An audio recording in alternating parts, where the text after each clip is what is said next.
યોગ્ય લાગે તો તમે તેડાવજો। તો એ ભગવાનના આવા સુંદર ભાવ સાથે આવો, ફરી પાછા એ ગાયન સાથે, વાદન સાથે, અને તમને અંદરથી ભગવાન પ્રેરણા કરે તો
ભગવાનના રંગમાં રંગાવું છે એટલે ફરીવાર એકવાર એક કડી ભાવથી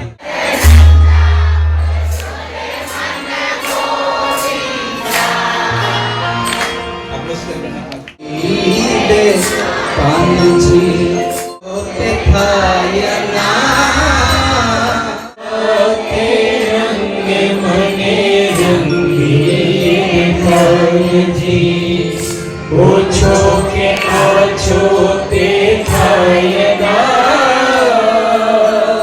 વેરા કે વાણીના થાય ભલે છંટકા।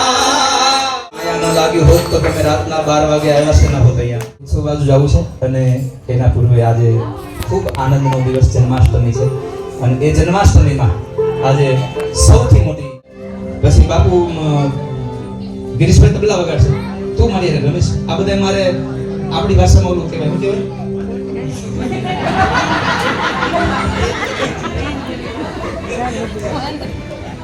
આ બધા ઓલિંગ વન છે। બેસ જાવ નીચે, તમારી પાછળ કેટલા લોકોને દર્શન ન થાય તો એ આપણે યોગ્ય નથી, આપણે બધા પોતાની જગ્યાએ અહીંયા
विद्यापीठ में निर्माण हुआ। ये यदि स्वार्थ रहा भी तो हमारे अपने लिए नहीं रहा है, संसार के। तेरा किसने किया श्रृंगार सावरे, तेरा किसने किया सावरे, तेरा किसने किया श्रृंगार सावरे।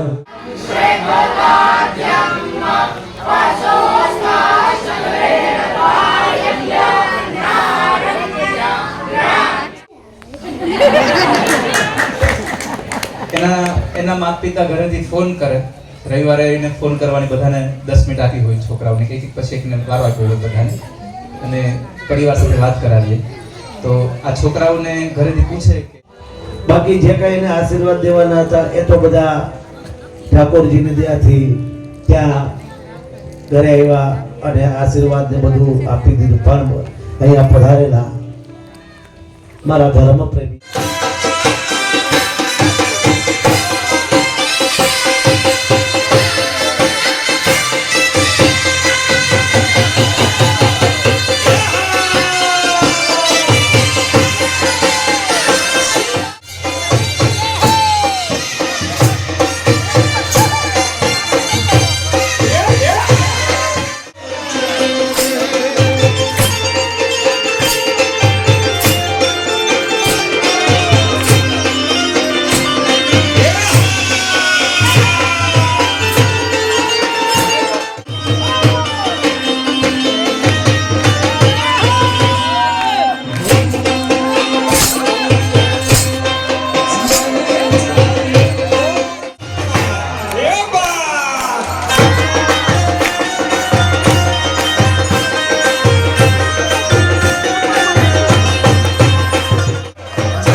એટલા ભગવાન ઠાકોરજી દિવ્ય સ્વરૂપે અહીંયા બિરાજે છે અને ઠાકોરજી ક્યારના વાંસળી વગાડે છે.